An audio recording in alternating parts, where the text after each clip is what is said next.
I really love music and I really want to pursue it wholeheartedly, man. And I don't always know what to do in terms of that. Um, like lately I've been like so uninspired in terms of like making music, but actually for the past few days I've been back on it. But probably like 2 weeks ago I was just like so uninspired and somewhat, I guess, depressed, and knowing like if I should do it, man, like if am I good enough? I guess feeling this if I'm good enough.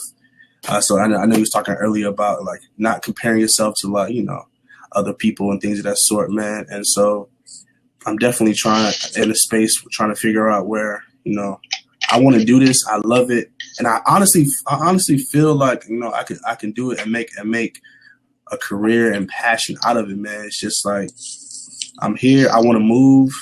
I have nothing holding me back. I ain't got no kids. I ain't got like nothing really like holding me back, man. So it's like I have the opportunity to like, just I'll be thinking like, should I just quit my job and just like, go, man, move somewhere, man, and really make this thing happen. And my auntie, she's offered me the opportunity to come and live with her in like New Jersey and like, go and pursue like in New York. I have a friend who I talking about like going to LA and moving with and doing it out there, man. And those are really, or even going back home to Miami, man. But it's just like I feel somewhat conflicted in terms of all of it. You know what I mean? And I've been working on this one project for close to a year now. It's like my mind is always changing. Like the sound of it changes as well. So it's just like, yeah, so I just kind of ask you, man, just like just some type of feedback or like But okay, so that's a loaded question right there, man. Very good question. Like I would say, the way I always like to think of anything that we pursue in life, I always like to start off with asking the question why do I do it in the first place? You know what I'm saying? Like. And I always tell people, like, never do it for the money. You know what I'm saying? Definitely. Never, if you're going to pursue anything, don't let it be more than money, right? So that'd be the first thing. Like, if I were you, I'd ask myself, and you already said it, but do I love music? Do I love this? Do I love this art form of expression? I would start there, and then I would focus on just doing it because you enjoy it at first, and then at the same time, having that mindset that okay, I do want to try to build a career out of this. Right? Yeah. So it's not only about building a career. It's kind of like marrying the two together, like in a healthy relationship. So one's not dominating the other. You know what I'm saying? Okay, I want to do this for a living, and I also love it. So, but I would say some steps that you could take is.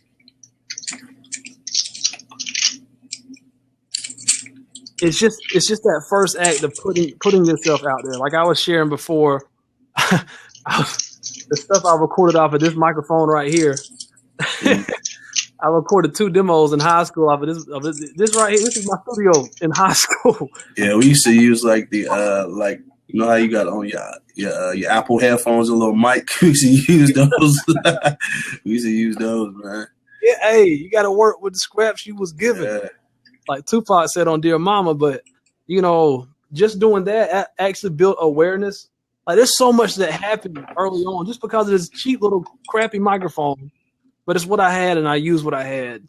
And that led to me having my first rap performance in high school, which was crazy. That's a whole nother story. It was crazy. Got lots of love off of that. But I just had to put myself out there. And with me, it was just, trying to get feedback, trying to pass stuff off to my friends and stuff of that nature. Burnt CDs just came out, so I'm like, oh snap, I'm on this. Yeah. Like, about 15 minutes to burn each CD, and like 5X or 8X CD burners and stuff. But that was my way of guerrilla marketing myself at first, as far as an artist. And I built awareness in my small town, and everybody knew I rapped. But now things have changed a lot, and so I would say like. Or if you was an artist, I definitely wouldn't quit any job just yet. Yeah. Because it's going to take some investment too in your craft up front anyways.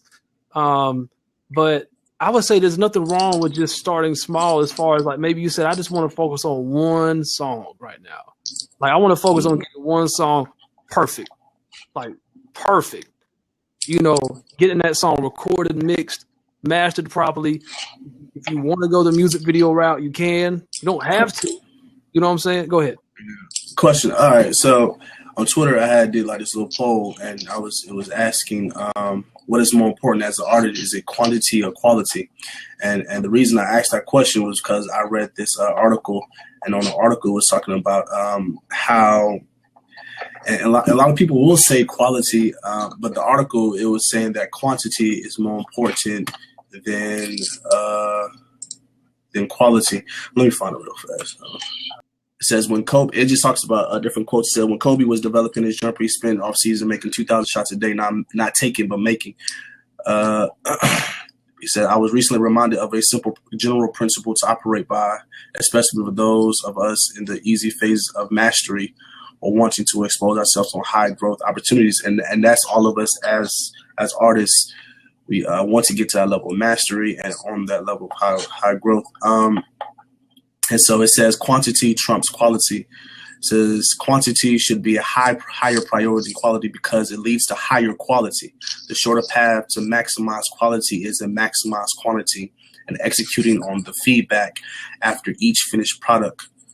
So I guess basically it's just like, you know, the more that you put in terms of putting, I'm not saying putting out music, but I guess in terms of like making the music in itself and then letting people like give you the feedback, people like you, people like friends and things of that sort, like give you the feedback. So it's also, so, and I guess once you get that feedback, you know, then the things in which you can work on instead of, I guess, so instead of just like focusing, I guess, 1,000% of attention and focus on just one particular song. So it's just kind of like, okay, well, I'm one of those persons who like obsesses like over like one particular track. Like the track I sent you, I have it on a completely different beat now. So it's just like, you know, so it's like I want to make sure that the production and the words and everything of that sort is perfect when I get to that point of releasing a song. And so by the same time, I still been working on other things of the sort as well. So it's like, yeah man, just trying to understand all that. I definitely understand where you're coming from with that article. So this is what I would say. Because when I first was talking about focusing on one song, I'm speaking strictly from a marketing standpoint. I'm talking about you building a fan base. Okay. Now, as far as what that was talking about, it seems like it's talking more about getting busy in the craft, like getting your hands dirty. Go ahead, get in there, make mistakes, have fun. Because like as far as Kobe hitting them jump shots, that would be equivalent of practicing, right? That's what that was talking about. So that'd be the equivalent of you also practicing, and you actually writing rhymes is practicing as well. Yeah. And at the same time, though, you're getting feedback from it. You're not working in isolation. You know, you have something to reference yourself to as far as either feedback or maybe you're actually listening to other artists and referencing your work to how it's lining up with other artists, and you're taking notes. You know what I'm saying? So they both go hand in hand.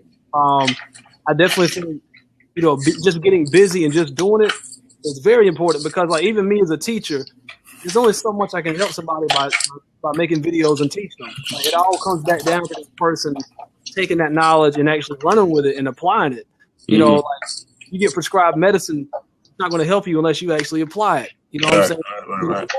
So it's the same concept. So quantity is like, it's very important. So for an example, if you say, okay, I'm gonna come out with my album in the next 10 years, most likely we'll all, you know, you would procrastinate. You're like, I got plenty of time to work on an album or whatever. You probably get it done in about 10 years. Yeah. But if you say, I'll give myself a year to come out with an album, it'll probably still get done in a year. You know, so that's somewhat setting limitations for yourself and saying, okay, I'm gonna write out goals for myself. I'm gonna write this down on paper, and this is what I'm gonna hold myself accountable to. Like you said at your point, like you can go back over and over again and try to perfect the track, but at some point of time, you just got to move on and keep working. Yeah. You know what I'm saying? Yeah. So that's, you know, like any video I've done, I wouldn't consider any video I've done on YouTube perfect. I'm sure I can go back and tweak things, move things around and stuff, but at some point, it's like it's got to be good enough. Right. And I think that's one of like the biggest things is trying to like, I mean to cut you off, excuse me. It was like it's trying to understand when it is good enough.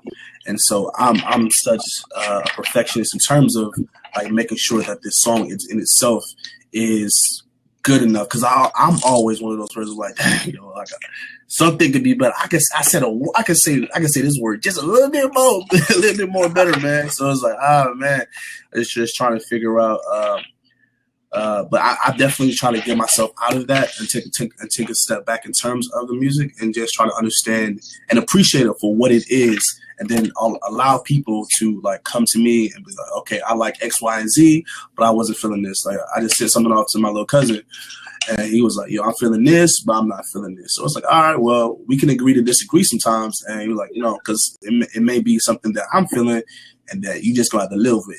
And I think even like when we listen to certain artists, we may appreciate, you know, some people, all right, well, Kendrick Lamar, for instance, people may appreciate his content, his substance, but they may not always appreciate his vocal delivery in terms of like, you know, how he uses like little weird little alien voices and stuff like that. So some people may not appreciate that, and you know, I appreciate it. And so, you know, somebody may be like, oh no, but yeah. So I guess and that goes to just to each his own, man, and just personal things and stuff like that. So